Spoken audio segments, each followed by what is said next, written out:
Les doy la bienvenida desde Trenquelauquen y muchas gracias por sumarse a esta charla nombrada Genética y Agronomía al servicio del productor KWS, por los ingenieros agrónomos Federico Larrosa, Martín Parco, Santiago Vaca y Fernando Guerra. A lo largo de las presentaciones que estamos a punto de ver, ustedes podrán ir enviando preguntas en la sección que se ven a la derecha de su pantalla. Y al finalizar la presentación les pasaré algunas de ellas a los oradores en base a la cantidad recibida y tiempo que disponemos. Intentaremos poder realizarlas todas y les recomendamos hacerlas en el transcurso de las presentaciones. Recordar que en el menú superior de la página principal hay una sección llamada Asistentes, donde podrán buscar los oradores que están registrados en el Congreso y a través de la misma poder chatear o incluso programar reuniones con ellos. No olvidarse de pasar por el espacio de Apresit dentro del hall comercial, donde encontrarán entrevistas en vivo con especialistas, información de los programas de la institución y contenido exclusivo para los asistentes. Para poder seguir todo lo que sucede en las redes, no olviden de utilizar el hashtag Congreso Apresit y así no perderse de nada. A continuación voy a presentar brevemente a Federico Larrosa, Martín Parco, Santiago Vaca y Fernando Guerra para dar inicio a la presentación. Bueno, empiezo con Federico. Es ingeniero agrónomo, Magister Science en la Universidad Nacional de Mar del Plata, Facultad de Ciencias Agrarias de Balcarce. Ecofisiólogo, doctorado en la Universidad Nacional de Rosario, gerente de marca y de producto en KWS. Martín Parco es ingeniero agrónomo de la UBA, doctor en Ciencias Agropecuarias en curso, también de la UBA, especialista en posicionamiento de productos de la región sur, KWS Argentina. Santiago Vaca, ingeniero agrónomo por la Universidad de Mar del Plata, curso de posgrado, propiedades químicas del suelo, fertilidad del suelo y uso de fertilizantes. Ex asesor privado en producción de cultivos extensivos. Especialista en posicionamiento de productos de la región centro, KWS Argentina. Y finalmente Fernando Guerra, ingeniero agrónomo de la Universidad Católica de Córdoba, profesor de fitopatología de la FCA de la Universidad Católica de Córdoba, especialista en posicionamiento de productos regional norte, KWS Argentina. Ahora sí, señor productor, lo dejo en el inicio del video. Bueno, muchas gracias. Mi nombre es Federico Larrosa, yo soy gerente de marca y producto en KWS y la idea de hoy es contarles justamente los fundamentos de por qué esta charla se llama Genética y Agronomía al servicio del productor. Para empezar, en Argentina tenemos dos estaciones experimentales, una ubicada en Jesús María, en el norte de Córdoba, y otra en el norte de Buenos Aires, en Chivilcoy, y que responden a la idea de los tres ambientes que para nosotros entendemos son importantes generar híbridos, que son, como está marcado en celeste, los ambientes donde la limitación es la sanidad, donde los productores buscan rendimientos y su principal problema es la sanidad de los cultivos.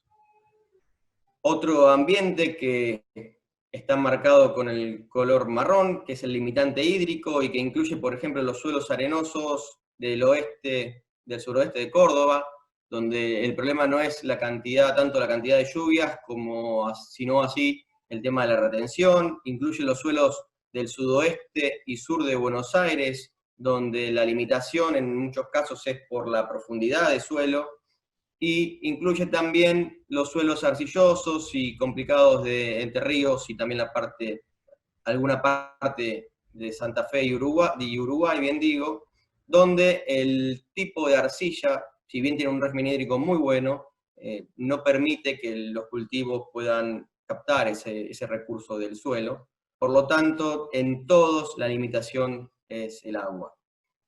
Y un tercer ambiente, que es el considerado el cinturón maicero argentino, donde la potencialidad es el factor principal en el cual tenemos que estar pensando en los cultivos, y obviamente en el el limitante hídrico, el potencial y el sanitario tienen otros atributos, para los cuales siempre es de base que se mejora, pero acá estamos destacando los principales. No es que, por ejemplo, el limitante hídrico no es necesario tener buen rendimiento, sino que el principal, o lo que tenemos que estar mirando, es una estabilidad de rendimiento a lo largo de los años, con una buena base de potencial.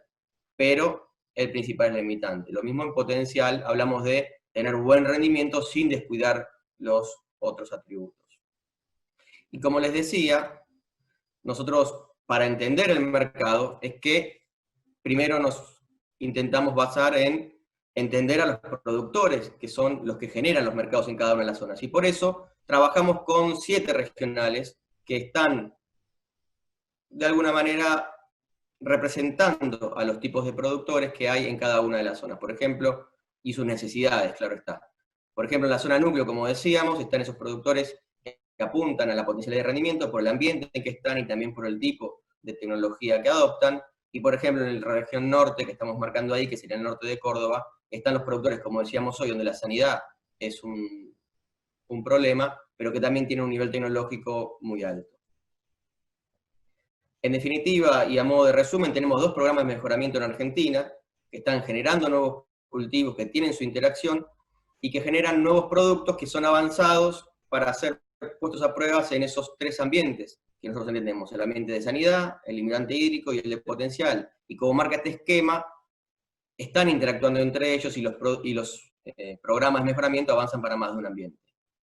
Nuestro equipo de productos es el que se encarga, a través de análisis de rendimiento y análisis de, como decíamos hoy, distintos atributos para cada ambiente, de generar el avance de las nuevas variedades. Y es un equipo de posicionamiento que hoy son las personas que van a participar de esta charla, que son los que, basados en el conocimiento de la región, el conocimiento de la agronomía particular que tienen los productores de esa zona, son los que adaptan esos productos que son avanzados al tipo de manejo agronómico que se hace en esa región. En los que buscan también poder ajustar nuestros productos a la agronomía que ya los productores están haciendo, y generar nuevos avances también en el posicionamiento de producto y en la agronomía que podemos adoptar en esas regiones. Y de esa manera generar equipos de híbridos para cada una de las zonas. Este es un esquema básico en el cual está demostrando que nuestra genética está generada en cantidad en Argentina con 2 programas de mejoramiento, que atiende a los 3 ambientes principales y sus interacciones, y que también tiene una fuerte atracción por parte del mercado, no solamente de generar genética, sino entendiendo para qué y cómo la están usando los productores hoy en el campo los maíces. Tal es el caso que el segundo programa de Córdoba, uno de los puntapiés que se dieron para generar esa inversión y ese nuevo programa fue las siembras tardías, que los productores avanzaron sobre sembrar tardíamente, generó la necesidad de la sanidad, y eso en nosotros generó justamente la acción de poner un segundo programa de mejoramiento apuntando a esa necesidad. Por eso hoy, les decía, el equipo de posicionamiento de productos es el que va a participar de esta charla, donde Santiago Vaca nos va a mostrar cómo podemos construir rendimientos potenciales a través de la fertilización, y como decíamos, está apuntando a la potencialidad de rendimientos, donde Fernando Guerra vamos a hablar de la sanidad 360, un concepto que hablamos acerca de entender la sanidad no solamente como una enfermedad, sino como un compendio de situaciones que tenemos que tener precaución. Y también Martín Parco, para todos los que son los ambientes defensivos, hablando acerca del manejo justamente de densidad para poder estabilizar los rendimientos. Bueno, sin más, los dejo con Santiago para empezar esta charla. Buen día a todos y a todas. Gracias por estar presentes hoy conectados. Les voy a comentar un poco lo que va a ser la hoja de ruta, como bien me presentó Federico. Este es el segmento de la charla que hablamos de fertilización para construir rendimientos potenciales en el cultivo de maíz. La hoja de ruta se va a basar, primero vamos a hablar por qué consideramos a la fertilidad elemental desde la empresa. Después vamos a introducir en lo que sería la oferta y la demanda de nutrientes para dar un marco un poco a lo que sería la charla. Vamos a hablar sobre las bases de la fertilización, y ahí nos vamos a centrar en nitrógeno y en fósforo, son los nutrientes que más limitan al cultivo de maíz. Después vamos a mostrar algunos resultados de nuestros híbridos y de nuestra genética, cómo se han afectado esos rendimientos potenciales en función del agregado de nitrógeno, tanto sea en silo como en grano. Y después vamos a pasar a la parte que le llamé hilando fino, o la parte más fina de la fertilización, que es el azufre y el zinc. Después vamos a cerrar con lo que serían las conclusiones.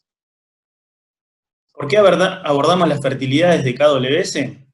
Para construir rendimientos, ya sea en grano como en silo, debemos contemplar ciertas características, como son las condiciones ambientales, que deben ser favorables, ni hablar cuando estamos buscando esos ambientes o esos rendimientos potenciales. Debemos hablar desde la genética, nos tiene que acompañar realmente el híbrido para que pueda expresar esos altos rendimientos. Debemos hablar del balance nutricional, y ahí un poco es lo que hace foco esta charla, sumado también a la sanidad y protección de cultivos y a la rotación. Que todo eso, interaccionando con el manejo, y en este caso la densidad, vamos a poder lograr expresar un correcto rendimiento. Por lo tanto, nos vamos a centrar, como bien decía el eje de la charla, en la genética y en la agronomía al servicio del productor. Y como les decía, interaccionando con el manejo, nos va a permitir generar ese rendimiento. Para definir lo que es un poco el potencial y hacia dónde deberíamos ir, tomé una filmina de Aramburu Merlos y Juan Pablo Monzón del Simposio de Fertilidad del año 2015, donde habla un poco de lo que es una brecha, y es una diferencia entre dos rendimientos. En este caso vemos un rendimiento promedio del productor, lo que ven en el color más rosado, y dos tipos de rendimientos potenciales. El rendimiento potencial en secano, que sería el que podríamos alcanzar en el campo, y un rendimiento potencial ya que no está limitado por agua, que sería el rendimiento hasta dónde llegaría ese híbrido. El rendimiento promedio del productor, como vemos ahí, esa brecha se explica principalmente porque está reducido ese rendimiento principalmente por nutrientes, malezas, plagas y enfermedades. Como ese rendimiento está reducido por nutrientes, ahí es donde abordamos desde esta charla y vemos cómo podríamos mejorar y cómo podríamos acercarnos a ese rendimiento potencial. ¿En qué se basa la nutrición de cultivos? Básicamente se basa en lo que es la oferta y la demanda. Cuando hablamos de oferta, hablamos del ambiente edafoclimático. Y ahí no solamente nos estamos refiriendo a la zona, sino también al tipo de suelo y cómo interacciona con la temperatura, con la radiación y con las precipitaciones. En cierta medida eso nos va a estar condicionando el ciclado de cada nutriente y su dinámica. Por ejemplo, hoy vamos a hablar de nitrógeno, de azufre, de zinc y de fósforo, y cada uno que tiene características muy distintas frente a lo que es el ciclado de nutrientes. Además, debemos pensar en lo que es una rotación, cómo esa rotación nos va a estar afectando la oferta de recursos, y también lo que es el manejo, porque pensemos que variar densidad en cierta medida también nos va a variar la disponibilidad de recursos que le vamos a ofrecer a la planta. A su vez, la oferta también va a estar condicionada por cuán dispuesto esté ese productor al agregado de fertilizantes externos para poder llegar a expresar esos rendimientos potenciales. Pero todo lo que se basa en lo que es la oferta y la demanda, lo que debemos lograr desde el manejo y desde la agronomía es sincronizar esa oferta de nutrientes con la demanda del cultivo. De esa manera vamos a ser lo más eficientes posibles.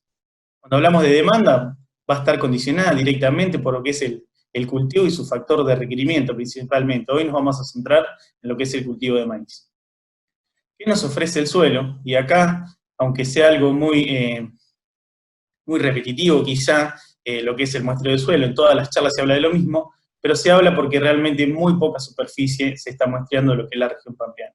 El muestreo, como debe ser representativo. Si tenemos la posibilidad de dividir el muestreo en ambientes, sería lo ideal. Por ejemplo, acá les pongo loma, media loma y bajo, sería lo ideal. En caso de esa representatividad la vamos a lograr teniendo una gran cantidad de submuestras o piques por muestra. Cuando vamos a muestrear en las profundidades superficiales, en los estratos superficiales, por ejemplo 0,20 centímetros, principalmente vamos a estar buscando la disponibilidad de fósforo, de zinc, de materia orgánica y el pH de nuestros suelos, y también nitrógeno y azufre. Y cuando nos vamos a los estratos subsuperficiales, 20-40, 40-60, vamos a estar buscando la disponibilidad de esos nutrientes móviles como son el nitrógeno y el azufre. Lo que debemos hacer una vez tomada la muestra es conservar la muestra en frío y rotulada y definir el plan de fertilización, si el campo es propio, si el campo es alquilado, hacia qué rendimientos apuntamos, para que la recomendación del laboratorio sea lo más direccionada posible. Acá les pongo un poco números. Piensen que un muestreo de suelos no sale más que entre 7 y 10 kilogramos de maíz por hectárea, y solamente se está muestreando menos del 20% de la superficie agrícola. Muchas veces estamos pensando a pasar hacia una agricultura de precisión, más sitio específico, pero si no arrancamos por las bases y saber qué nos ofrece el suelo, creo que vamos muy equivocados. ¿Qué nos demanda el cultivo de maíz? Un poco haciendo el juego entre la oferta y la demanda, pasando a lo que es la demanda. ¿Qué nos demanda el cultivo? ¿Cuánto necesita ese cultivo? Va a estar dada por el factor de requerimiento que tenga ese cultivo de cada nutriente. Acá centrándonos en maíz, fíjense cómo el requerimiento en kilogramos por tonelada de nitrógeno está alrededor de los 20-22 kilos, de fósforo alrededor de los 4 kilos, de azufre alrededor de los 4 kilos, y el zinc, que es un micronutriente, se necesita en una baja cantidad.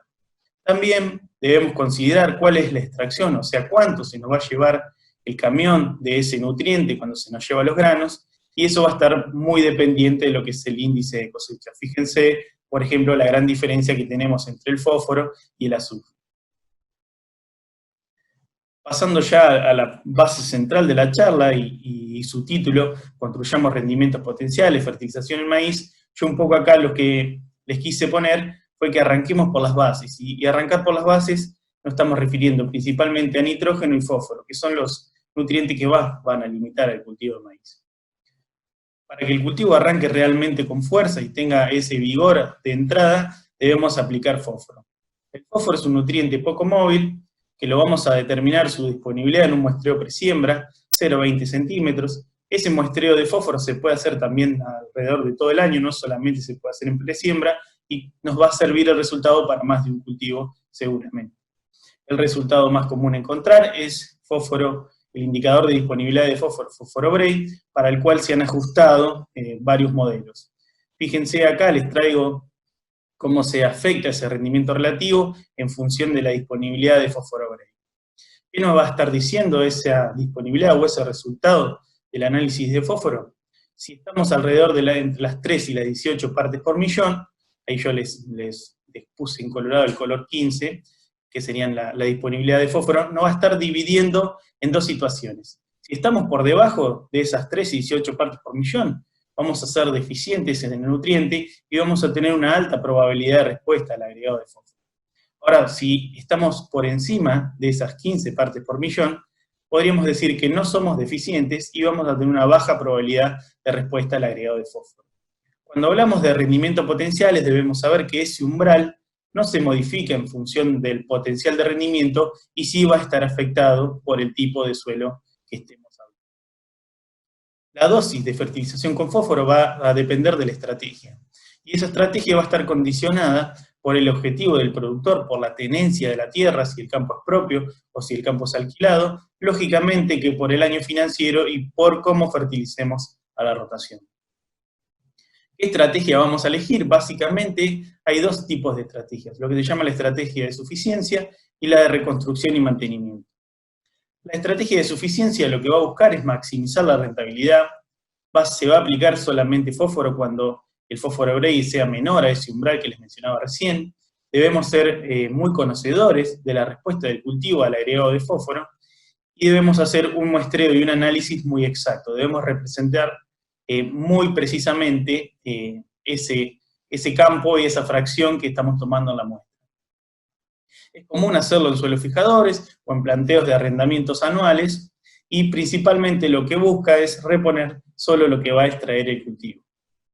Cuando vamos a una estrategia de reconstrucción y mantenimiento, lo que vamos a buscar acá es elevar el nivel de fósforo Bray por encima de los umbrales y mantenerlos. ¿Hacia dónde deberíamos ir? Lo ideal sería llevarlo al umbral del cultivo más demandante en la rotación, y acá les traje un gráfico de García, donde vemos los distintos cultivos de una rotación típica, por ejemplo, soja, maíz, trigo, y ahí también se suma alfalfa, y fíjense que lo que deberíamos hacer es llevar el nivel de fósforo Bray hacia el cultivo más demandante de la rotación, que por ejemplo en este caso es trigo, una rotación típica, para estar cubiertos de esa manera para todos los cultivos. Esta estrategia va a ser una estrategia a largo plazo, las aplicaciones se van a ir haciendo a lo largo de los años, es una estrategia a 4 o 8 años, y es muy común a realizarse en el campo propio, donde realmente debemos cuidar la salud de nuestros suelos. Pasando al nutriente el más responsable, yo acá puse y lo menciono al nitrógeno. Para entender un poco la dinámica del nitrógeno debemos pensar en todo el ciclo del cultivo y cómo vamos a determinar esa disponibilidad de nitrógeno en un muestreo en forma de nitratos acumulado en un muestreo inicial, lo que se llama el muestreo de nitratos inicial a 0,60. Debemos ir a buscar en profundidad ese nutriente porque es un nutriente móvil. Ese muestreo inicial y esa disponibilidad, esa oferta que vamos a tener inicial de nitrógeno, va a estar afectada principalmente por el cultivo antecesor. No todos los cultivos nos van a brindar o nos van a inmovilizar de igual manera nitrógeno para el arranque. Por ejemplo, si venimos de cultivos de gramíneas, como puede ser una avena, un ryegrass, hay una alta probabilidad de que tengamos inmovilización de ese nitrógeno. En cambio, cuando pasamos a cultivos consociados o a leguminosas puras, vamos a tener un aporte más que considerable de nitrógeno. Además, otro nitrógeno que tenemos que contemplar es el nitrógeno que se va a aportar por la mineralización de la materia orgánica. Ese aporte por mineralización va a ser a lo largo de todo el ciclo del cultivo, y la forma de cuantificarlo es a través del nitrógeno en anaerobiosis, que se va a determinar en un muestreo inicial 0,20 centímetros. De esta manera, lo que vamos a estar determinando en cierto punto es la oferta, que hablábamos hoy, cuánto nitrógeno nos va a estar aportando el suelo y la mineralización durante el ciclo del cultivo. Si pensamos en la demanda, debemos pensar en lo que es el factor de requerimiento, que les hablaba hoy, en kilogramos de nitrógeno por tonelada de grano. Ese factor de requerimiento de 20 a 22 kilos de nitrógeno por tonelada, si le aplicamos una eficiencia de recuperación del sistema del 60%, vamos a tener un factor de requerimiento de alrededor de 30 a 32 kilos por tonelada de grano. Por lo tanto, lo que sería la oferta nos va a estar determinando nuestro rendimiento testigo, o sea, cuánto nos ofrece nitrógeno en el suelo, eso nos va a decir cuánto va a rendir nuestro maíz sin fertilizarlo, y nuestro rendimiento objetivo va a ser realmente la cantidad de nitrógeno que tengamos que agregar para llegar a ese potencial de rendimiento que estamos buscando. Acá yo pongo un ejemplo de nitrógeno, donde vamos a seguir con el esquema de demanda y oferta. La demanda va a ser nuestro rendimiento objetivo, la oferta va a ser nuestro rendimiento testigo sin fertilizar, y la diferencia entre ambos nos va a dar una idea de la respuesta, que es realmente esos kilogramos que debemos fertilizar para llegar al objetivo. La oferta va a estar dada por el cultivo antecesor, en este caso yo les puse un ejemplo, un antecesor neutro, por el nitrógeno de nitratos inicial, y por ese nano o ese potencial de mineralización afectado por un factor que va a estar condicionado según la zona, nos va a dar la cantidad de kilogramos de nitrógeno por hectárea. Si hacemos una suma para obtener la oferta, nos da alrededor de 215 kilogramos de nitrógeno en este ejemplo, y si a eso lo dividimos por los 30 kilogramos de nitrógeno por tonelada de grano de factor de requerimiento, nos podría decir que sin fertilizar, nuestro rendimiento testigo va a ser alrededor de los 7.000 kilos. Si tenemos un rendimiento objetivo de 11,5 toneladas, nuestra respuesta, o lo que deberíamos fertilizar, van a ser para obtener 4,3 toneladas de grano. Si esas 4,3 toneladas las afectamos por el factor de requerimiento, vamos a tener que estar fertilizando con alrededor de 130 kilogramos de N. Yo acá el ejemplo que les puse fue el ejemplo que contempla la mineralización y utiliza el NAN, que me parece es uno de los modelos más completos que han desarrollado. ¿Qué estamos haciendo desde KWS? Estamos evaluando varios niveles de nitrógeno y de otros nutrientes para ver cómo se afectan el rendimiento y la productividad y la calidad y eficiencia de nuestros híbridos sileros como nuestros híbridos graníferos. ¿Cómo lo hacemos? Lo hacemos a nivel de microparcelas, donde generamos la información básica, donde hacemos variar la disponibilidad de nutrientes en situaciones de alta disponibilidad, medias y testigos, o sea, sin el agregado de nutrientes, y luego repetimos eso en macroparcelas o a nivel de lote de productor. ¿Qué es lo que buscamos? El rigor científico y la observación diaria en la microparcela para generar esa información básica que luego la extrapolamos a las macroparcelas, donde lo que buscamos es reflejar la realidad del día a día del productor y poder llegar a un análisis económico para ver si se aplica o no esa tecnología que hemos generado en la información. Por lo tanto, consolidando ambos modelos de investigación, vamos a obtener resultados muy sólidos. Viendo cómo se afectaron los híbridos sileros, o cómo fue el efecto de la fertilización en los híbridos sileros KWS, vemos cómo al aumentar la cantidad de nitrógeno disponible en el suelo, cuando hablo de nitrógeno disponible, hablo de nitrógeno del suelo, más fertilizante, vemos cómo se vio afectada los kilogramos de materia seca digestible por hectárea. Ese incremento que ven ante el agregado de nitrógeno se dio principalmente por un aumento en el contenido de materia seca y un aumento o una mantención en lo que sería la digestibilidad. Ese incremento en la digestibilidad se vio porque ante el aumento de nitrógeno disminuyeron los valores de FDN y de FDA. Y si vemos el efecto de ese nitrógeno total disponible, cómo impactó sobre los kilogramos de leche por hectárea, vemos por el incremento de 1 kilogramo de nitrógeno total disponible que se le suministró al cultivo, impactó en 47 kilogramos de leche por hectárea. Estos son los ensayos en microparcelas. Si nos vamos a lo que es macroparcelas o a lote de productor, como les decía recién, vemos que ese valor o ese impacto en kilogramos de leche por hectárea al aumentar 1 kilogramo de nitrógeno disponible fue de alrededor de 39-40 kilogramos de leche. Y si a eso le aplicamos un análisis económico, vimos cómo pasar de una dosis modal para la zona de 130 litros de WAN, llevado a 260, casi que duplicábamos el beneficio económico. Por lo tanto, desde la empresa estamos generando información para determinar hasta dónde fertilizar los maíces para sí, hasta dónde conviene. Cuando pensamos, y un poco centrado en lo que es la charla, que nos referimos más a los cultivos de grano, y pensamos en generar rendimientos potenciales, desde la genética se nos vienen dos híbridos a la cabeza. El híbrido KM4500 Gelstack, un híbrido posicionado para fecha de siembras tempranas, y el KM3916 Gelstack o Viptera. Ambos híbridos son los híbridos que posicionamos para buscar esos rendimientos potenciales, pero es importante conocer cómo responden al agregado de nitrógeno porque tienen dos estrategias muy diferentes en lo que es la generación de rendimiento. Es de común conocimiento que a medida que aumentamos la dosis de nitrógeno, el rendimiento en el cultivo de maíz para grano va incrementando hasta cierto punto, donde empieza a ser suficiente y en cierta medida no va a estar limitando el ambiente, ese potencial, y no tanto la oferta de nitrógeno. Pero bueno, es muy importante conocer esa estrategia que tiene cada híbrido para generar rendimiento y para llegar a su potencial. Y como me refería recién, por ejemplo, si pensamos en el híbrido KM3916 Viptera, es un híbrido que es más permisivo en lo que es el manejo de densidad y que va a compensar o va a generar rendimiento a través de la alta capacidad que tiene de tener altos valores de peso de 1000 gramos.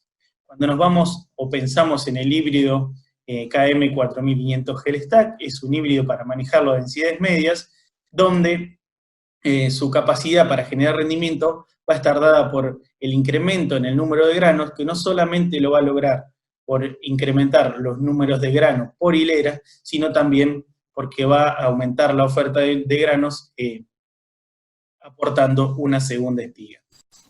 Y ahí les muestro un poco la forma. Bueno, ya hemos generado la información de base, debemos pensar en nitrógeno y en fósforo como lo que más limita, y debemos conocer la estrategia de cada híbrido para ver cómo le aplicamos el manejo y que ese híbrido puede expresar su máximo potencial. Ya cementadas las bases, como les decía recién, vamos a pasar a lo fino y a los nutrientes que ya hace años han empezado a ser deficientes en varias zonas del país y de la región pampeana, pero bueno, deberíamos empezar a prestar y a darle foco en todas las regiones. Y acá les menciono el azufre.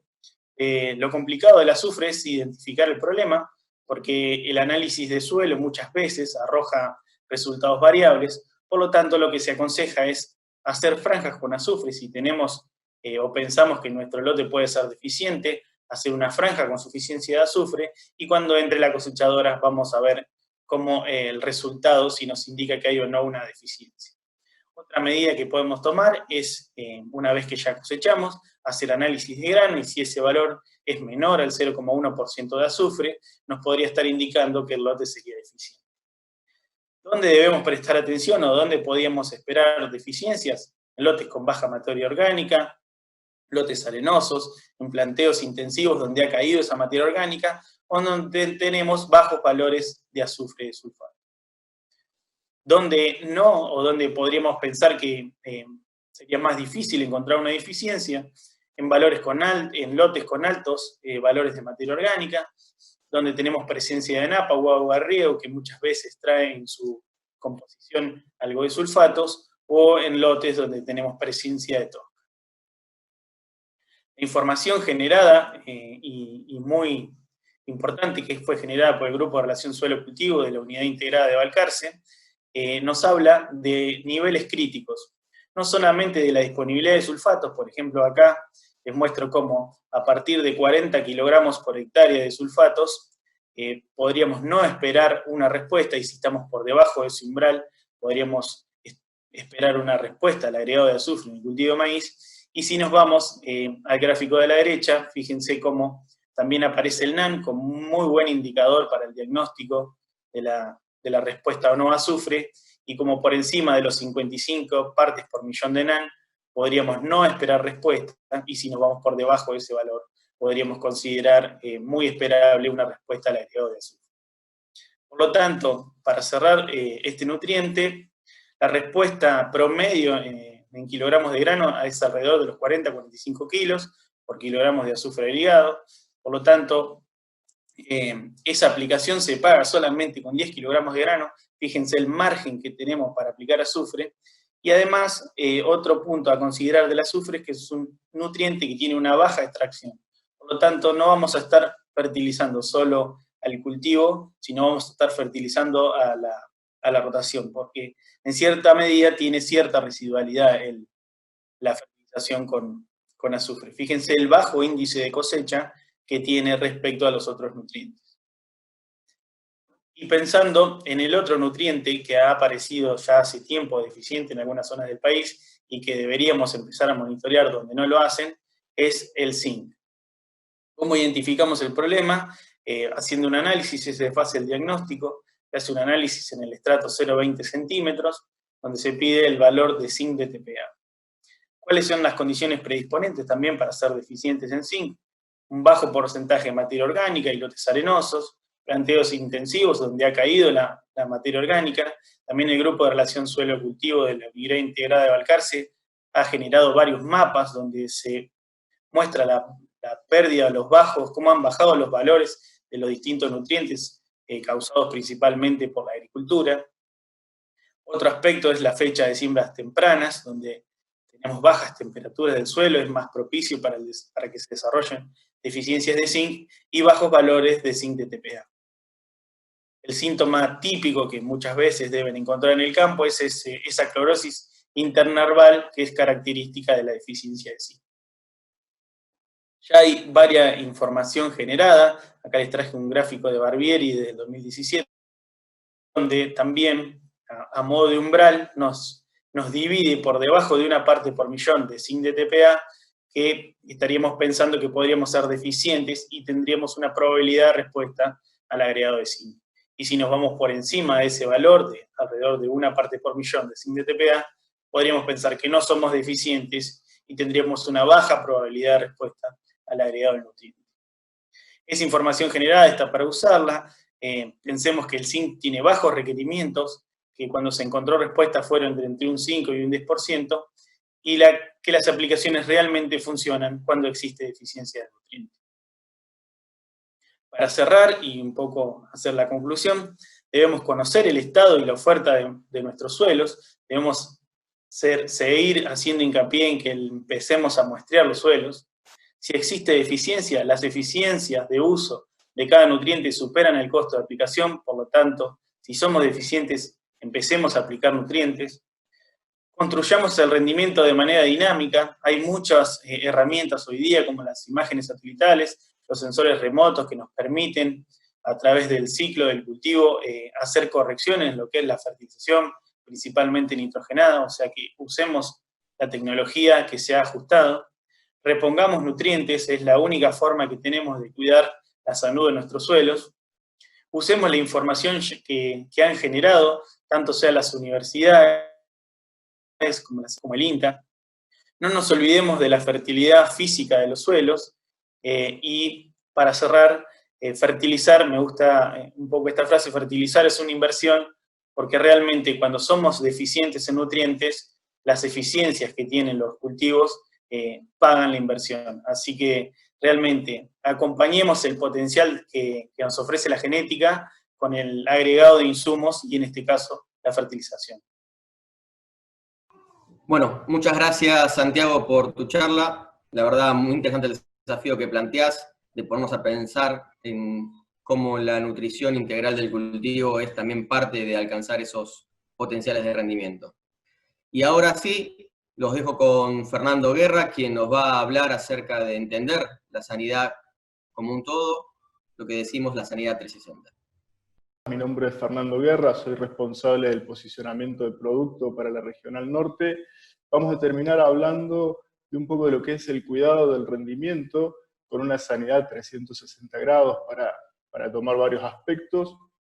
Y básicamente lo que vamos a ver, y en nuestra hoja de ruta vamos a analizar qué es una enfermedad, un repaso rápido sobre cuándo y cómo monitorear enfermedades, hacer foco en lo que es la toma de decisión, vamos a analizar algunos ejemplos con sus costos y sus márgenes, y vamos a terminar la charla. Siempre lo primero que nos preguntamos rápidamente es qué es una enfermedad, y normalmente se la atribuimos a un patógeno que se desarrolla, pero sabemos muy bien que en realidad es un conjunto de 3 patas que conforman ese patógeno, un hospedante de diferente susceptibilidad y un ambiente o un clima que lo rodea. Para ser un poco más académicos y tomando una cita, hablamos de que una enfermedad es una interacción dinámica del patógeno, el hospedante y el ambiente, a la cual no tenemos que eliminarla, sino que debemos manejarla reduciendo su progreso y manteniendo el desarrollo en un nivel aceptable. Y eso debe ser considerado como la incidencia y la severidad que tiene en un tiempo y en un espacio. Cuando vemos cuándo y dónde ver en el cultivo de maíz las enfermedades, tenemos que asociar diferentes aspectos.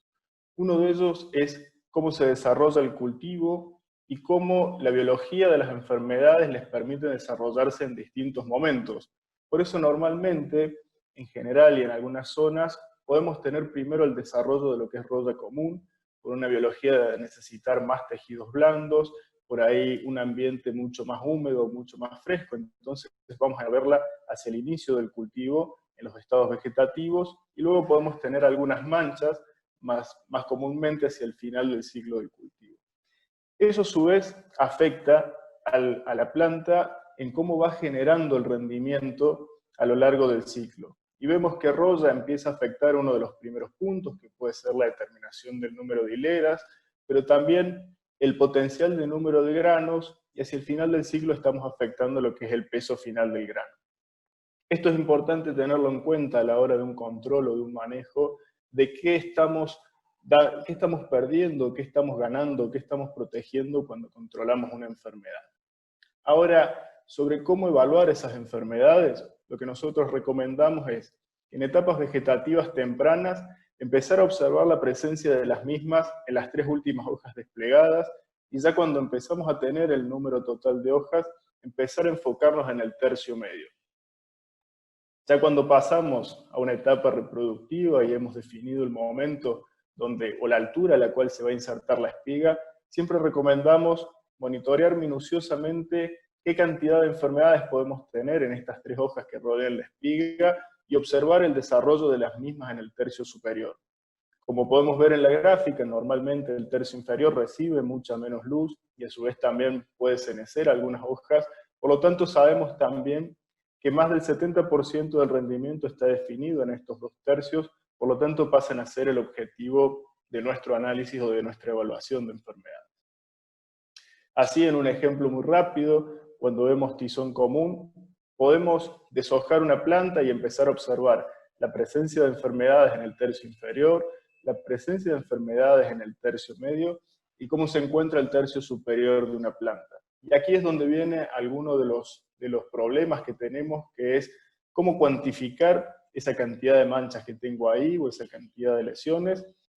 Para eso normalmente se utilizan diferentes escalas. Esta puede ser una de las escalas quizás más simples, que es la que utilizamos nosotros en KWS, a la cual le atribuimos al total de enfermedad que se puede generar un grado, en este caso un grado 3, que es nuestro caso de referencia, donde por hoja vemos la presencia de 2 o 3 manchas típicas o 2 manchas superiores a 1 por 6 centímetros, ¿sí? Eso representa aproximadamente el 2 o el 3% del área foliar de la hoja.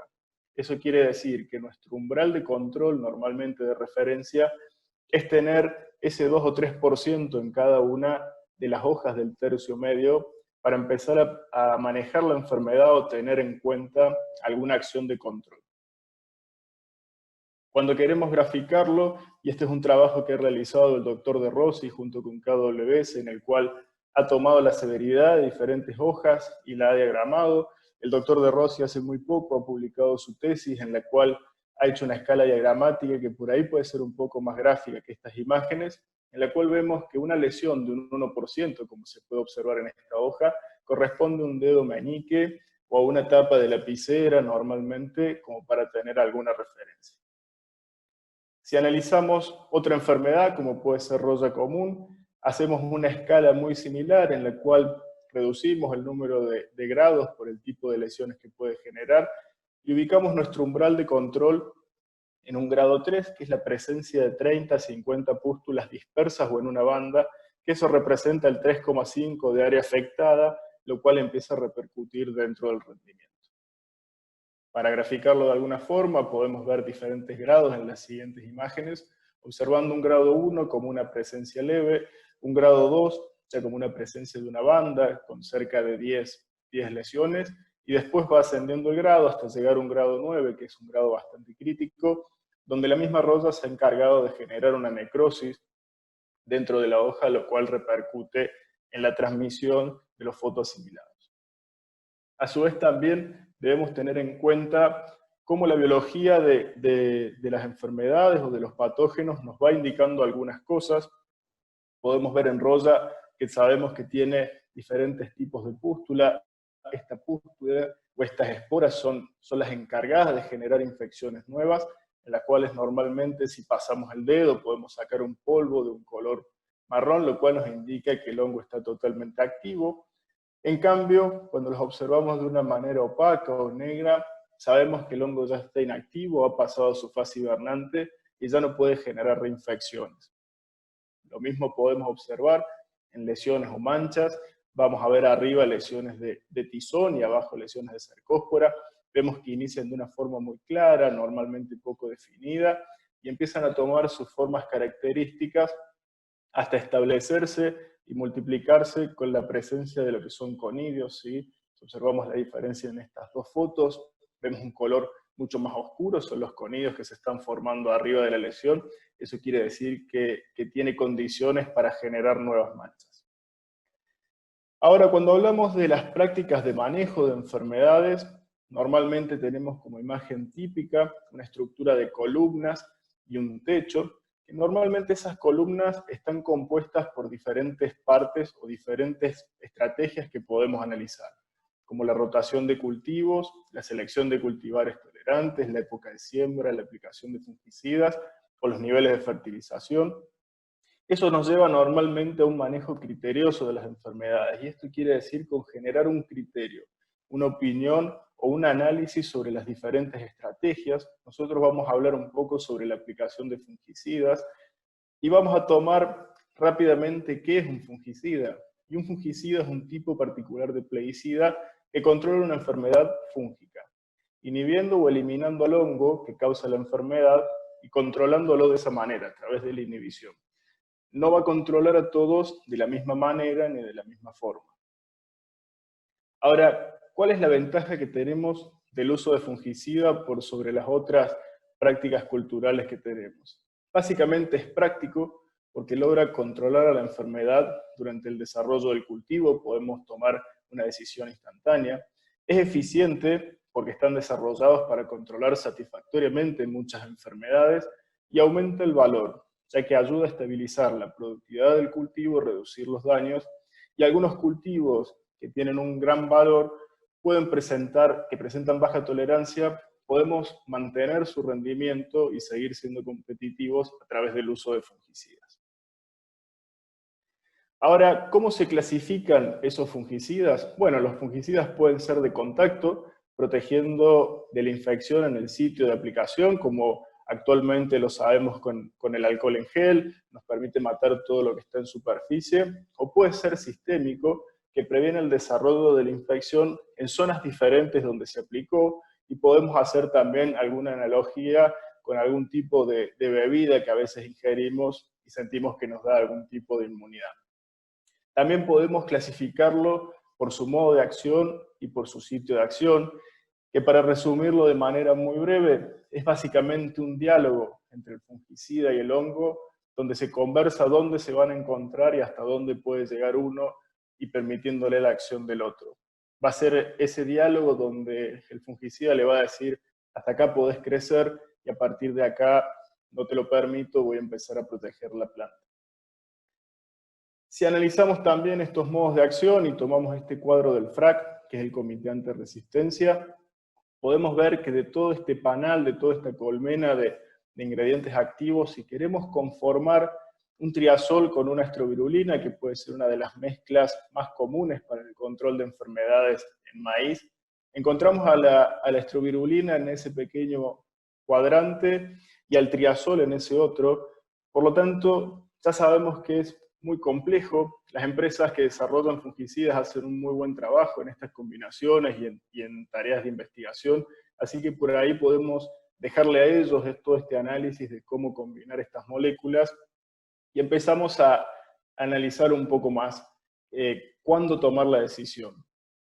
Para hacer un breve resumen de lo que hemos visto hasta ahora, ya recuperamos el conocimiento de qué es una enfermedad, cuándo debemos monitorearla, qué escalas podemos utilizar para saber si tenemos mucho o poco, algunas prácticas de manejo y cómo se clasifican los fungicidas.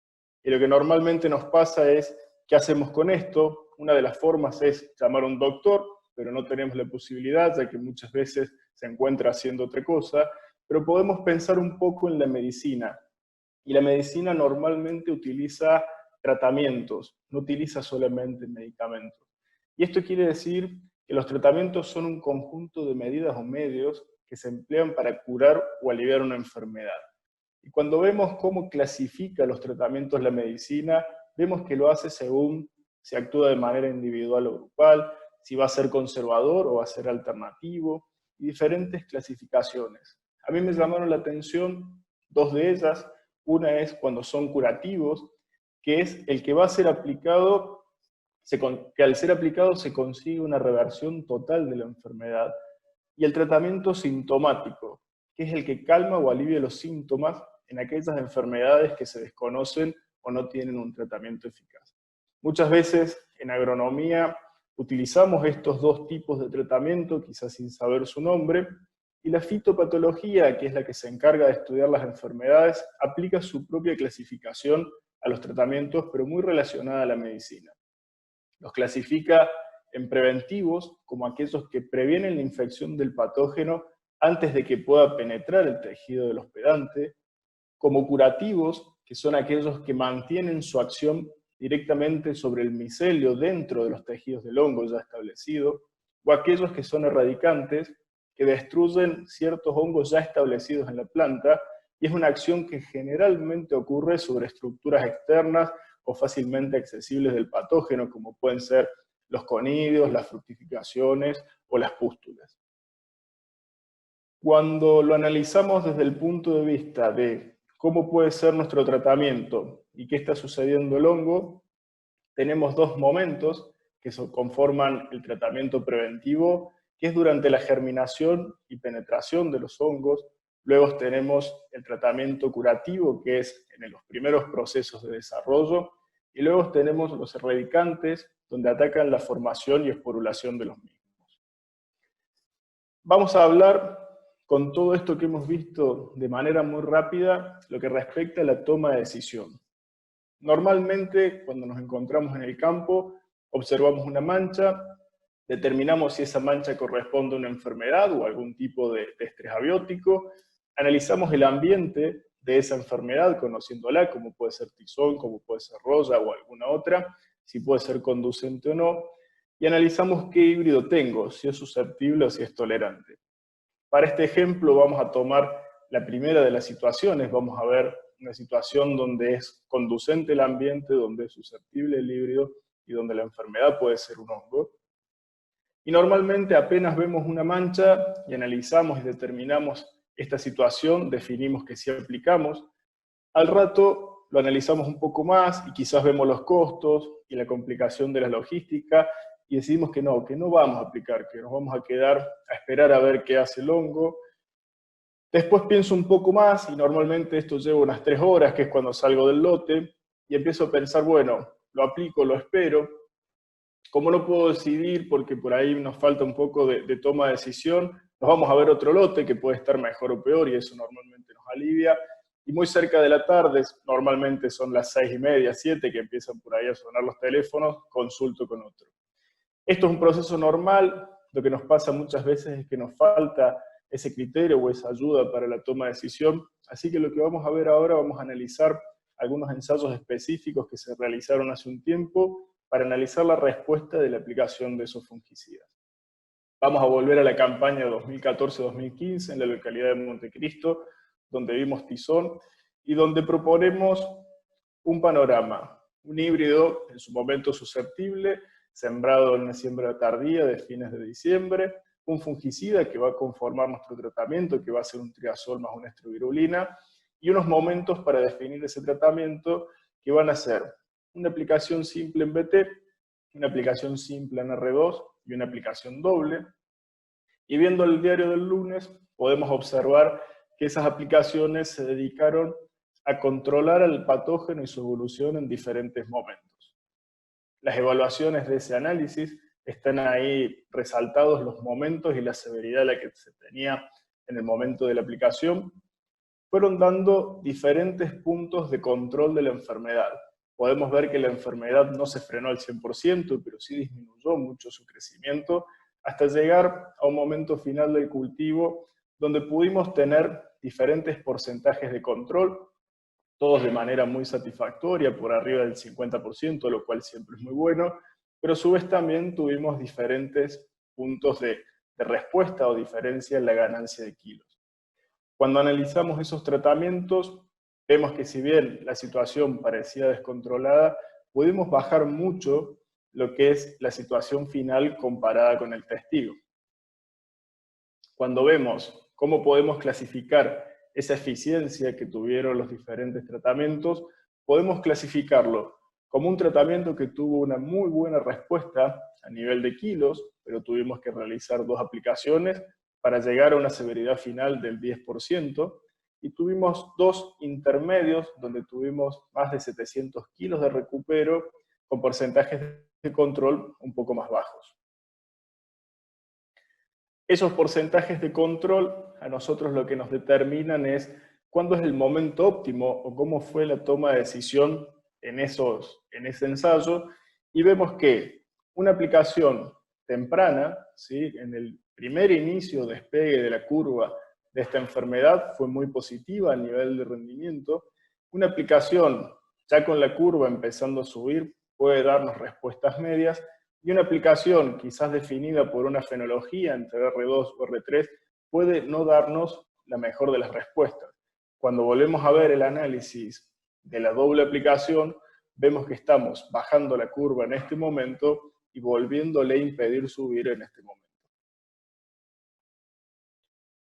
Cuando tomamos otra campaña totalmente distinta, planteamos sobre una curva que se desarrolló de manera diferente, empezó a despegarse en B14, lo cual por ahí es un poco particular para tizón, pero en fechas de siembra muy tardías puede darse. Vemos también que podemos hacer el mismo análisis y podemos empezar a tener muy buenos resultados en la aplicación apenas despega la curva, resultados medios, definiéndolo por una fenología típica, y resultados quizás no tan convincentes o poco efectivos con una aplicación tardía. Así, cuando vemos los datos de ese ensayo, vemos cómo se logró bajar la severidad, obtener diferentes porcentajes de control y a su vez también tener diferentes ganancias, y viendo que una aplicación tardía del mismo insumo, pero basada en fenología del cultivo y basada en severidad, puede ganar muchísimo menos que aplicaciones tempranas basadas en umbral. Para concluir y para terminar de redondear estas ideas, sabemos que el cultivo de maíz se encuentra expuesto todas las campañas a presión de enfermedad en diferentes lugares. Cada región productiva posee un ambiente particular que permite la predominancia de una o alguna de las enfermedades que pueden afectar al cultivo. Todas las situaciones son distintas y son particulares, pero en todas pueden suceder enfermedades. Debemos contemplar siempre la interacción dinámica en el triángulo de la enfermedad. Para poder hacer una toma de decisión, debemos tener en cuenta los 3 parámetros que tenemos: si está la presencia del patógeno, la susceptibilidad de nuestro hospedante, pero el clima sabemos que es un factor fundamental en el desarrollo de las enfermedades. Sabemos que esto las vuelve conducentes, tiene que ver mucho con cómo los hongos, las bacterias y los virus se han ido adaptando a nuestro cultivo, están hace mucho más tiempo que nosotros y llevan una experiencia bastante grande. Entonces el clima va a ser el que les permite seguir o frenarse mucho. Entonces es importante tener en cuenta este aspecto dentro del triángulo de la enfermedad. Cuando este ambiente es conducente y la tolerancia de los materiales se supera, sea porque no son muy tolerantes o porque se desarrolla una epifitia nueva, nos quedan muchas herramientas agronómicas para el manejo de estas enfermedades, como es el uso de los fungicidas. Sabemos que los fungicidas pueden bajar esos valores dentro de todas las herramientas de manejo que tenemos, pero no todo está siempre ligado a la genética, no solo por su capacidad de resistir, sino por la biología o por cómo se desarrollan las enfermedades. La aplicación de fungicidas controla el desarrollo de las enfermedades foliares, y para eso debemos usar umbrales de referencia, que son simplemente referencias en las cuales debe complementarse con los pronósticos del clima, ¿sí? El pronóstico extendido a 7 o a 15 días para saber qué condiciones vamos a tener, las expectativas del lote, si es un lote que va a tener potencial o si es un lote que tiene que terminar de redondear campaña. Eso también es importante porque pone en valor y en referencia esa toma de decisión. La posibilidad y capacidad de poder realizar algún manejo. Por sistemas legales o por capacidades operativas, normalmente los manejos pueden demorarse o pueden atrasarse, y ya hemos visto que esa demora en algunos días, ¿sí?, puede darnos resultados totalmente distintos. Para las enfermedades foliares debemos tener en claro que nuestro objetivo es mantener sanos los órganos que generan el rendimiento la mayor cantidad del tiempo posible, recordando que básicamente vamos a tener que cuidar y evitar esas infecciones en el tercio medio y superior de la planta a través de la genética, a través de los fungicidas y a través de los manejos. Debemos permitir que el tercio medio y el tercio superior se encuentren lo más sano posible para que puedan captar toda la luz y todo el ambiente para generar rendimientos superadores. Y por último, saber que la sumatoria de resultados criteriosos, esto quiere decir analizados teniendo conciencia de cuál era el estado del cultivo, cuál era el estado del ambiente y cuál era nuestra expectativa, nos va a permitir aumentar nuestra experiencia y aprender de esos errores o de esos aciertos del manejo de las enfermedades. Desde ya, muchas gracias por su atención. Bueno, muchas gracias, Fernando. Muy interesante tu presentación y tus conceptos. Y ahora sí, para finalizar esta charla, los dejo con el ingeniero Martín Parco, quien nos va a comentar acerca de los manejos defensivos para esos ambientes de limitación hídrica, donde lo que importa es la estabilidad de los rendimientos. Adelante, Martín. Bueno, muchas gracias, Federico, por la presentación, y también quería agradecer al Congreso por esta invitación y por compartir con nosotros esta presentación. Bueno, hoy les voy a hablar un poco acerca de lo que es el manejo defensivo y qué herramientas tenemos para estabilizar el rendimiento en esos ambientes un poco más limitantes para la producción del cultivo de maíz. A modo de hoja de ruta, les voy a presentar por qué KWS aborda este tema. Luego vamos a continuar con una breve introducción acerca de la respuesta que tiene el cultivo de maíz a los cambios en la densidad. Luego vamos a ver qué mecanismos presenta el cultivo ante una disminución en la densidad en esos ambientes limitantes.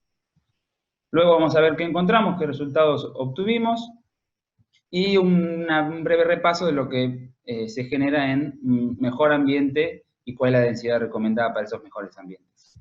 Y a modo de cierre vamos a presentar una breve conclusión abordando un poco todos los temas que fuimos desarrollando en la charla.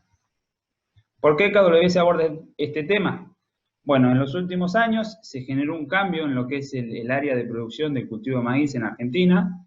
Esto se generó a través de una expansión hacia zonas marginales de baja productividad y también con la inclusión de nuevas áreas de producción fuera de lo que es la región núcleo de maicera de Argentina, y esto trajo aparejado como consecuencia un manejo defensivo. En primera instancia, a través de siembras tardías, para colocar el periodo crítico en una mejor condición hídrica, y también a través de una baja fertilización y acompañada con una menor fertilización. Eso ahora lo vamos a ver, y vamos a ver, como también había comentado en su momento Santiago, cómo es el tema de la fertilización en estos ambientes. A modo de ejemplo, podemos ver cómo la superficie sembrada del cultivo de maíz en los últimos casi 20 años tuvo una evolución importante en lo que es el sur de la provincia de Buenos Aires. A modo de ejemplo, estas son las nuevas áreas de producción y de menor productividad que fueron de a poco incorporándose al sistema productivo. Y esas nuevas zonas tienen características muy marcadas en lo que es las precipitaciones, tienen muchas variaciones en lo que es la precipitación intraanual, y también tiene una marcada fluctuación en lo que es la textura y la profundidad de esos suelos.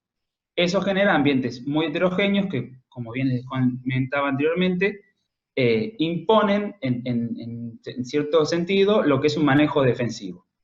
Y ahí es donde, al bajar la densidad, se genera diferentes respuestas en donde el cultivo puede, vamos a decir, aprovechar esa menor cantidad de plantas y a un aumento en lo que sería los recursos, ¿no? Para poder aprovecharlos de una manera mejor. ¿Con cuál es la idea? Bueno, captar esas mejoras en el ambiente para así poder estabilizar el rendimiento. Y eso también tiene que estar, vamos a decir, acompañado con lo que es el manejo hídrico y la fertilización. Bueno, a modo de introducción de cómo es la respuesta del cultivo de maíz a la densidad, los cambios en la densidad generan variaciones en lo que es el número de granos, el número de espigas y el peso de los granos. Podemos ver cómo hay una diferente respuesta en lo que es ambientes de mayor potencialidad, donde hay la mayor disponibilidad de recursos, que sería la curva verde, en donde imponen una densidad mayor para obtener los máximos rendimientos. En cambio, en un ambiente de menor potencialidad, lo que sería la curva roja, donde hay una menor disponibilidad de recursos, los máximos rendimientos se generan a menores densidades. Y esta es la típica respuesta parabólica del cultivo de maíz, ya que la espiga, que es el órgano cosechable, es un destino secundario. Por otro lado, como vemos en este gráfico, en donde se grafica, se representa lo que sería el número de granos por planta en función de cuánto crece la planta diariamente, vemos cómo en situaciones donde la primera espiga expresa su potencial, los mayores rendimientos se encuentran en densidades altas. En cambio, que cuando uno disminuye la densidad, se genera, por ejemplo, una segunda espiga, como vemos en la foto, o también se pueden generar macollos, en donde el rendimiento, que es la línea sólida, se genera en ambientes de menores densidades y de mayores tasas de crecimiento de planta por día. Bueno, como les comentaba, en esta respuesta diferencial de lo que sería el cultivo a los cambios en la densidad, vemos que hay una tolerancia al estrés. Eso ha cambiado porque nos hemos ido a zonas de diferentes ambientes de manejos defensivos de menor productividad. Eso trajo como consecuencia una compensación en esas bajas densidades a través de los mecanismos que tiene, que puede ser compensación por la espiga apical, la primera espiga, por prolificidad, por macollaje eventualmente, por el peso de los granos. Y sabemos que cada híbrido responde diferente a lo que es el cambio en la densidad, y la importancia radica ahí justamente en conocer la curva para cada híbrido. Acá les compartimos resultados de nuestros experimentos, en donde podemos ver cómo es el rendimiento para distintos genotipos en lo que es ambientes de mediana a baja densidad. Y podemos ver cómo hay diferentes rendimientos máximos, pero la composición dentro de cada híbrido es distinta. Vemos cómo, por ejemplo, en el mismo ambiente, en este caso, hay una igual o similar rendimientos, pero la contribución es distinta en cada material.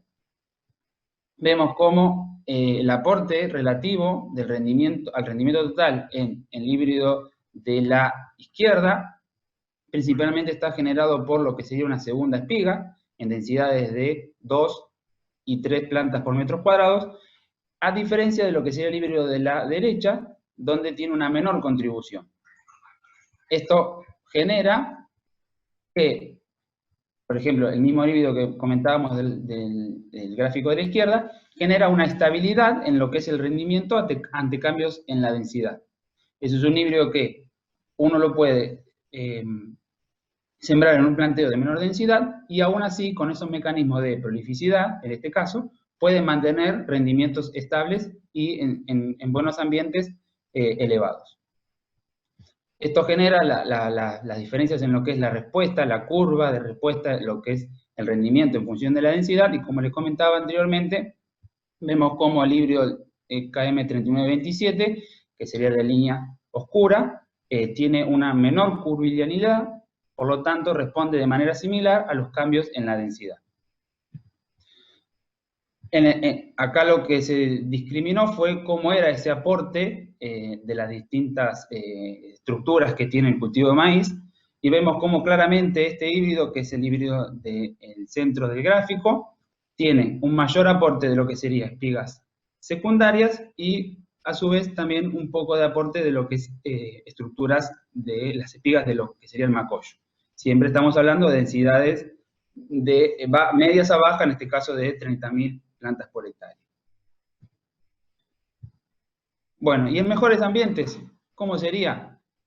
Bueno, también conocemos que hay distintas respuestas a lo que sería el aumento en la densidad, y podemos ver cómo en este caso se está graficado lo que sería el rendimiento en función de la densidad, y vemos cómo estos dos materiales responden de manera similar al aumento de la densidad, logrando buenos rendimientos aún se genere un aumento en la densidad. Eso ahí se está expresando lo que sería la tolerancia al estrés de alta densidad, y podemos ver cómo, en este caso particular, el híbrido del 3916 Viptera 3, a medida que uno aumenta la densidad de plantas, mantiene su rendimiento de manera estable. Bueno, a modo de equipo de híbridos para estos planteos, les presentamos el híbrido del KM4200, en donde tiene, como les comentaba anteriormente, un buen aporte de espigas secundarias, en esos ambientes un poco más defensivos, y si en esos ambientes también necesitamos una mejor respuesta a la densidad, podemos incluir al híbrido al 3916 en sus dos versiones, y también como otro equipo de híbridos sería el 3916 en sus dos versiones para ambientes donde se genera una mejora y donde uno puede generar planteos de un poco mayor en la densidad, y también con el híbrido 3927, que es un híbrido más corto de mercado, y también tiene esa flexibilidad o esa potencialidad de, al bajar la densidad, mantener los rendimientos estables mediante el aporte de espigas secundarias.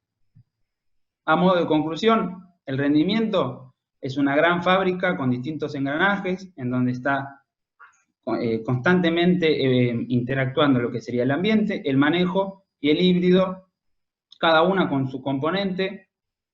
Todas son importantes, pero lo que yo más quería recalcar es que la importancia de capturar las mejoras en el ambiente nos permiten estabilizar el rendimiento.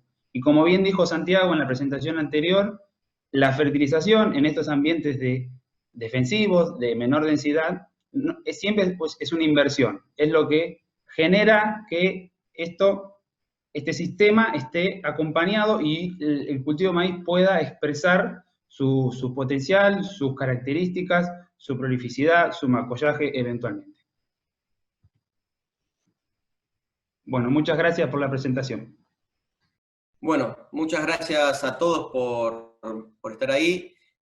Esto fue el equipo, parte del equipo de posicionamiento de productos, 3 representantes del 7 que somos en el país trabajando para el mejor posicionamiento de nuestros productos en cada uno de los ambientes, y esperamos que haya sido de utilidad para ustedes, y porque entendemos que trajimos contenido para los ambientes de potencial, los ambientes donde la sanidad es importante sin descuidar el rendimiento, y los ambientes que para obtener todos los años un rendimiento aceptable es necesario tener estabilidad en los productos.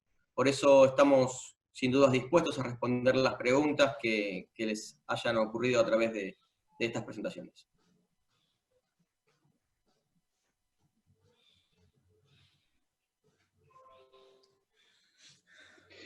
Bueno, muchas gracias, tanto Federico, Martín, Santiago y Fernando por sus presentaciones. Y ahora me gustaría pasar algunas preguntas de la audiencia que fui recibiendo. Nos quedan alrededor de más de 40 minutos, así que calculo que vamos a poder responder todas las preguntas. Así que bueno, la primera va a ser para Santiago.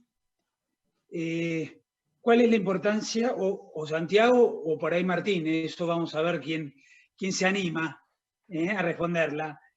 ¿Cuál es la importancia del arreglo espacial en zonas donde podemos tener limitantes de agua? ¿Lo priorizo tanto como la densidad o es un aspecto a ajustar luego de adecuar esa correcta densidad?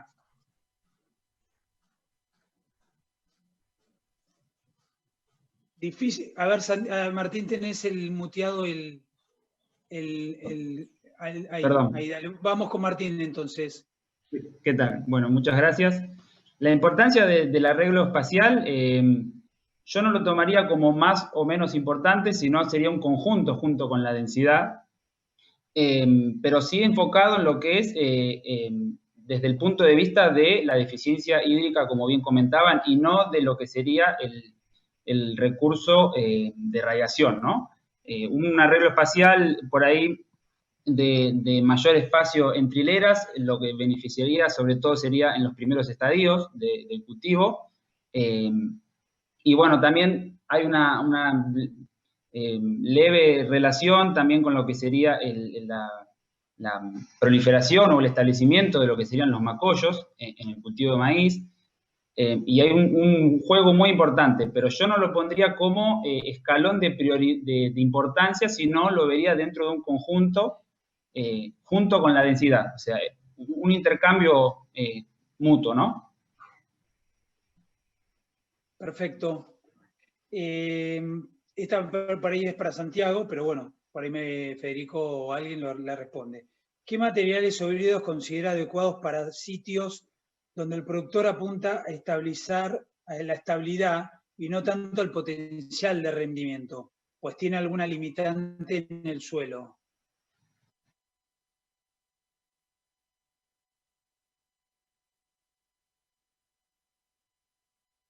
Fede. Bueno, sí, a ver, o Martín, que también tiene zona de estabilidad de rendimiento. Puntualmente ahí creo que lo que estamos hablando es de el tema de estabilidad de rendimiento, lo vamos a abordar de dos maneras. Uno puede ser pensando en ambientes que tengan variación año a año, con lo cual tengamos que hacer un manejo como sucede en el sudoeste argentino, en el cual lo que se busca es subestimar la densidad para el promedio, para poder estar acorde a los años con menor régimen hídrico, y por lo tanto buscando que sea la plasticidad vegetativa la que compense, reproductiva, perdón, a veces la vegetativa también, la que compense en los años buenos, como bien decía Martín en su presentación, y mostró todo el tema de la prolificidad y también la generación de macollos. Por otro lado, también se podría pensar, si el ambiente no es tan variable o menos variable, que podemos estar hablando de una flexibilidad de espiga que puede llegar a ser, no bajando tanto la densidad, pero sí bajándola, la que permita ese arreglo en los años buenos, y por otro lado siempre está lo que es el manejo común en Argentina, que es la tolerancia a estrés, híbridos que tengan buen comportamiento, un umbral, sabemos,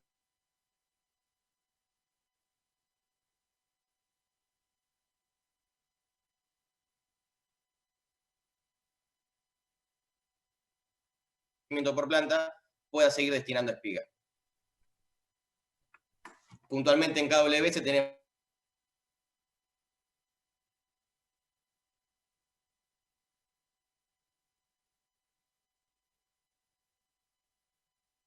la tolerancia a estrés. Sí, por ahí yo quisiera agregar a lo que dijo Fede, el concepto sería tratar de aprovechar esa mejora en el ambiente con un atributo del cultivo, ya sea en baja densidad, con una prolificidad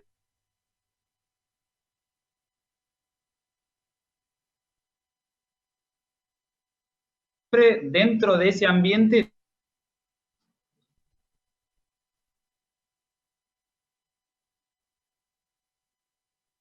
La mejora del ambiente. Perfecto. Bueno, ahora paso a otra pregunta que por ahí es distinta. ¿Cuántas líneas endocriadas manejan en el programa de mejoramiento y cuál es el rendimiento promedio de las mismas en la formación de híbridos?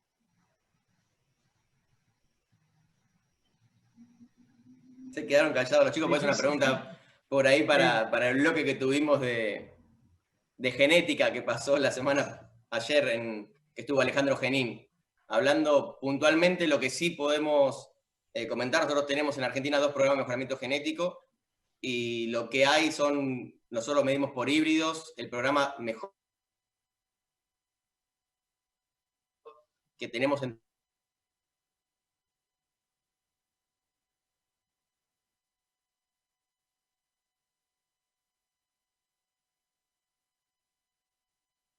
junto con Joaquín Caspar y Mauricio Acosta, que es los que completan el equipo de posicionamiento de producto, los que hacen el último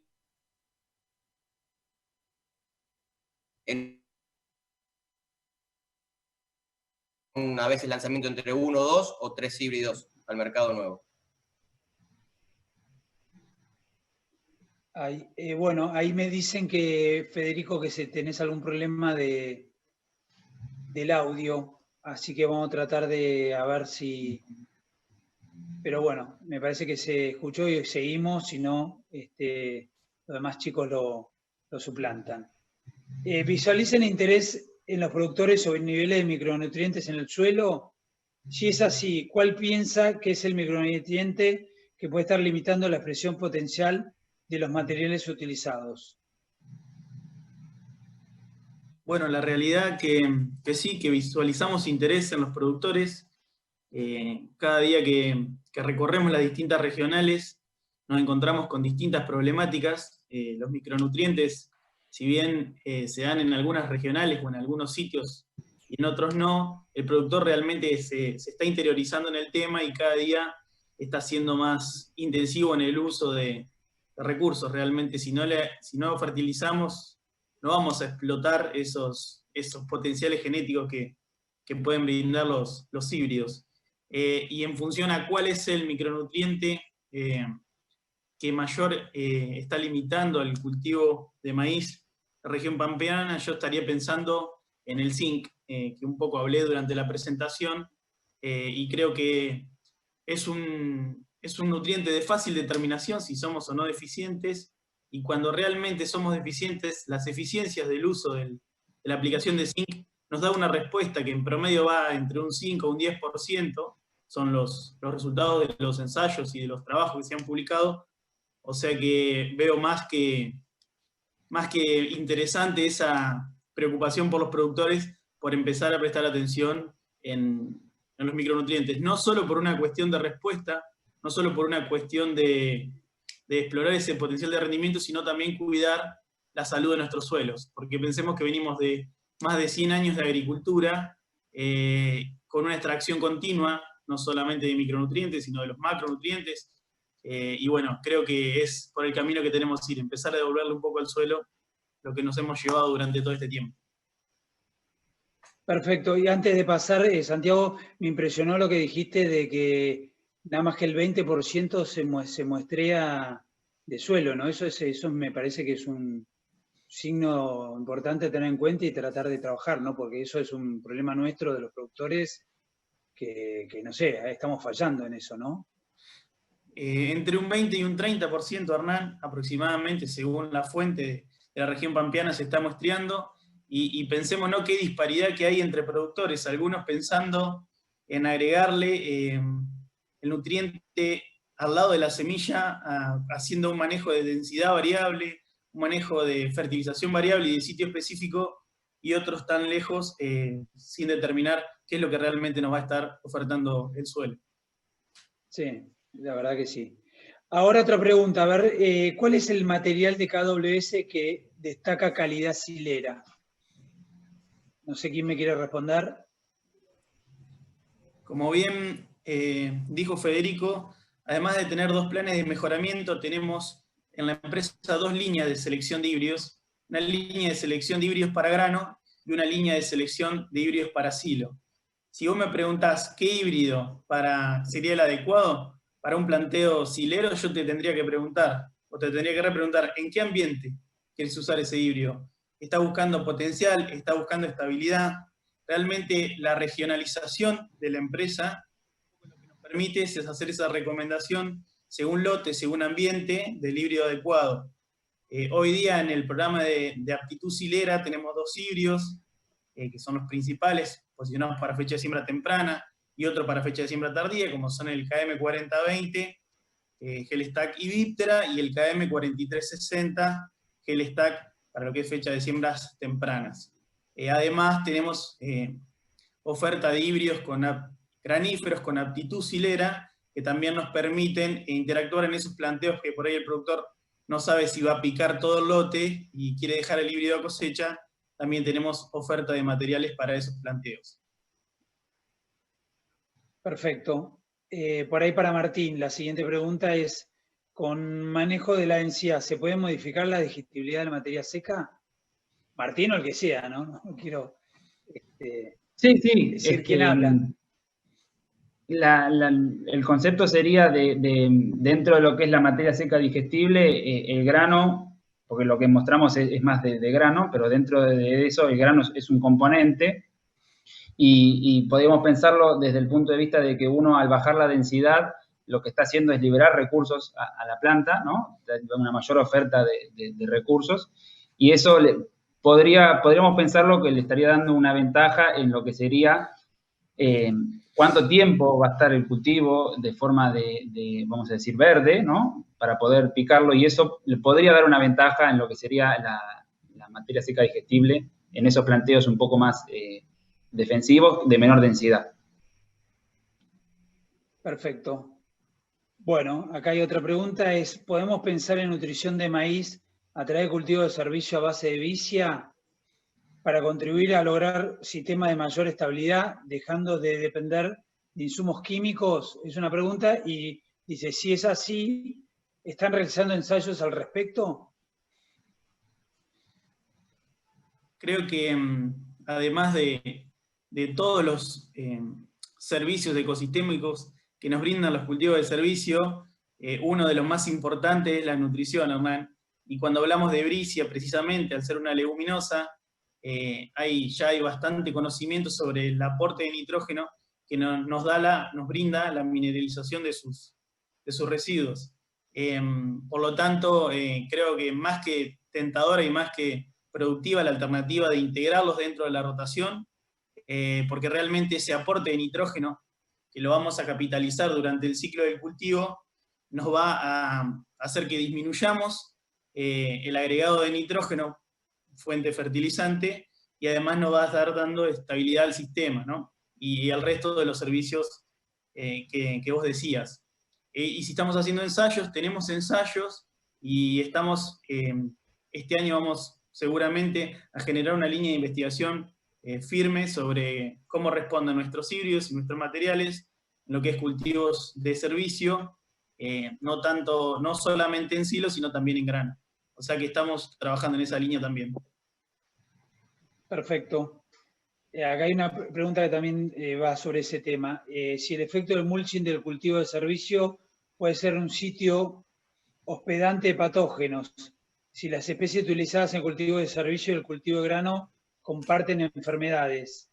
Si es así, ¿cómo lo manejaría? Bueno, muy buena pregunta. En primer lugar, tenemos que conocer por ahí la biología del patógeno y entender si ese cultivo que ponemos es un hospedante secundario de la problemática sanitaria que tengamos, y podemos pensarlo como roya o como tizón para ejemplificar. Roya es un patógeno muy específico que no va a pasar quizás a alguno de los cultivos que utilizamos como cultivo de servicio. Tizón tampoco, por lo tanto no vamos a estar sumando inóculo a ese suelo o a ese ambiente que le estamos poniendo. Sí, por ahí tomando un poco esto de cómo modifica el ambiente y un poco lo que dijo Santiago, pensar en un rastrojo sano, ¿sí? para algunos tipos de cultivos, por ejemplo, en algunos tipos hileros donde hacemos maíz sobre maíz, ¿sí? Ahí es importante también analizar que estamos dejando un cultivo que se enferme, que nos va a dejar un rastrojo enfermo, que va a ser de banco, de inóculo para el cultivo que viene. En el caso de que se detectase que alguno de los cultivos de cobertura puede llegar a ser un hospedante secundario, lo que tenemos que hacer es aumentar el monitoreo y empezar a ver el cultivo un poco antes para ver si se empiezan a desarrollar distintas enfermedades desde el tercio inferior en adelante. Siempre el monitoreo es la base de nuestra información y es donde empezamos a ver la película de las enfermedades, así que esa sería una de las variables. Por lo que tenemos estudiado, por lo que se sabe de los patógenos más comunes que hacen enfermedad en el cultivo de maíz en Argentina, no tendríamos problemas con los cultivos de servicio que actualmente se utilizan. Perfecto. Por ahí otra pregunta también para vos, calculo Fernando, es que por ahí ya lo dijiste, pero por ahí lo podés ampliar un poquito más, es cómo fue la evolución de roya y tizón en los últimos años. Por ahí no sé qué zona, pero bueno, en general debe estar la pregunta, ¿no? En general, roya es una de las enfermedades más persistentes que tenemos en Argentina y en el mundo. Se da todos los años en distintos grados y en distintas localidades. A partir de ahí, cómo se desarrolle va a ser la que va a marcar su gravedad en el cultivo y según el ambiente que tengamos. En el caso de tizón, es una enfermedad que fue emergente hace unos 10 años, 8 años, actualmente está establecida básicamente en el norte de Córdoba, puede llegar a adaptarse para alguna otra zona, por ahí para lo que es litoral, o empezar a bajar según cómo se ven las condiciones, pero normalmente la tenemos bastante limitada por las fechas de siembra y por ahí por las condiciones que le damos al cultivo, está caracterizada en siembras tardías. Son enfermedades que se van adaptando, son organismos vivos que van buscando su supervivencia, pero bueno, tenemos diferentes herramientas, también vamos cambiando la genética, vamos seleccionando para poder controlarlas, lo cual también empieza a ser una barrera en el avance de esas enfermedades. Perfecto. A ver, Federico, ya para ir terminando, a ver si se te puede escuchar, ¿querés ampliar un poquito o comentar algo antes de ir cerrando? A ver si te podemos escuchar bien. Dos cuestiones, no sé si me están recibiendo bien el micrófono ahí, tengo que cambiarlo. Sí, perfecto, ahora sí. Me dicen que sí. Bueno, uno que ya los breeders me escribieron rápidamente, me dicen que son cerca de 20.000 líneas, así que están atentos escuchándonos. Gracias Julio Cerono, que siempre está atento y firme apoyando al equipo. Y por otro lado, justamente aprovechando que lo nombramos a Julio, lo que decían del tema de las enfermedades y lo que estamos hablando de nutrición y de tolerancia a estrés, nuestra genética está para eso. Tenemos que pensar no solamente para levantar los techos, sino que lo que hace un breeder todos los días están mejorando o están trabajando, podemos llamarle, para contrarrestar algunos efectos que hace la naturaleza per se. Pensemos que, como dijo muy bien Fernando recién, los organismos están vivos y van evolucionando, podemos decir, adaptándose, y por eso si sembráramos siempre los mismos híbridos, la misma naturaleza, con su capacidad de adaptarse, haría disminuir los rendimientos. Con lo cual un programa de mejoramiento no es solamente levantar los techos, que obviamente es lo que estamos pensando, pero sino también levantar los pisos, o no permitir que bajen los pisos. Al renovar genética, al poner un híbrido nuevo que tenga un mejor comportamiento, o un comportamiento que volvió a cambiar porque cambió el hongo, y eso es justamente lo que venimos a mostrar acá, y por eso decimos que genética y agronomía al servicio del productor, porque la idea es de cara a lo que lo queremos usar. no solamente generar un híbrido nuevo, sino que estamos dispuestos, y para cerrar esta la parte, de decir, tenemos el stand, los invitamos a todos los que estén mirando, que puedan sumarse a nuestro stand, que puedan ahí bajar el catálogo para las dudas de producto que tengan, y que nos contacten, que lo que más nos gusta es justamente hablar de agronomía y comentarles de nuestros híbridos. Así que más que abiertos, y muchas gracias, Hernán, por tu moderación. Dale, igual vamos a extender un minuto porque me entraron últimas preguntas de último momento y vamos a aprovechar lo que le tenemos acá para que puedan responderlo. Acá preguntan, ¿hay alguna forma de escapar al tizón de maíz en la zona de Jesús María con fecha de siembra? Tenemos que priorizar el cultivo, el que tiene que ganar es siempre el cultivo, así que podemos priorizarlo cambiando fecha de siembra, pero sabemos bien que en nuestra zona del norte, si nos vamos un poco a fechas mucho más tardías, corremos riesgo de sequía, y si nos vamos muy temprana, corremos riesgo de tener mucho estrés en periodo crítico. Así que siempre la mejor estrategia es empezar a manejarlo y a convivir y a llevarnos bien. Una de esas es genética sana, que sea tolerante. El tizón va a estar casi siempre en nuestro barrio. Y la otra es la utilización de fungicidas, que siempre nos puede dar un plus y salvar. También hay que aclarar que el tizón tiene distintos grados de evolución, no todos los años son complicados para tizón, depende mucho del ambiente, así que siempre tenemos que ir monitoreándolo.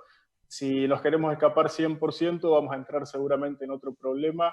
Sabemos que en el norte tenemos que priorizar la estabilidad del rinde, entonces por ahí convivir y aplicar muchas técnicas de manejo son las más ideales. Perfecto. Ahora para Santiago, calculo que sí está. ¿Qué fuente de zinc recomienda para la fertilización de maíz y en qué momento de cultivo debería hacerse?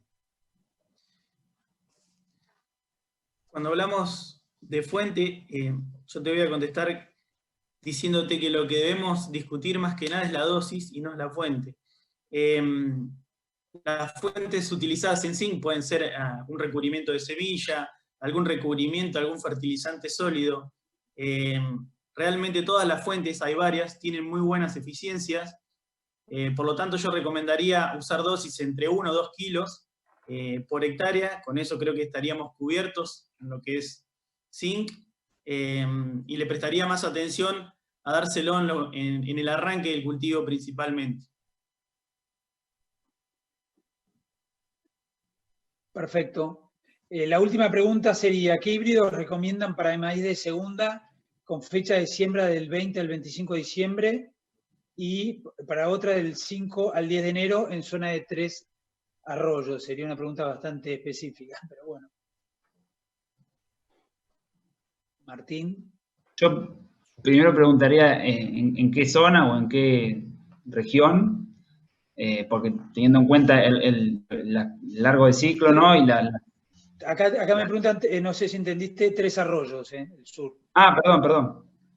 Sí, sí, no, está bien. El de fin de diciembre, uno de los más cortos que tenemos es el 39-27, pero bueno, teniendo en cuenta también, bueno, las primeras heladas, ¿no? Por el tema del ciclo y también lo que sería la cosecha, ¿no? Y yo no me arriesgaría a ir allá más después de enero por lo mismo, por el tema de que no llegue a cumplir con el ciclo, ¿no? Pero yo, el 39-27, ese es, dentro de nuestro portfolio, es el candidato. Bueno, dale, bueno, buenísimo. Yo les quiero agradecer tanto a Fernando La Rosa, Martín Parco, Santiago Vaca y Fernando Guerra y a toda la audiencia. Y bueno, los invitamos a que mañana a seguir en este congreso. Gracias KWS. Estuvo muy, muy lindo todo. Me parece que fue una jornada espectacular. Se tocaron todos los temas. Así que bueno, damos por concluido el día de hoy. Y bueno, buenísimo y gracias a todos ustedes por participar. Gracias. Un gusto, gracias. Muchas gracias. Gracias, Hernán.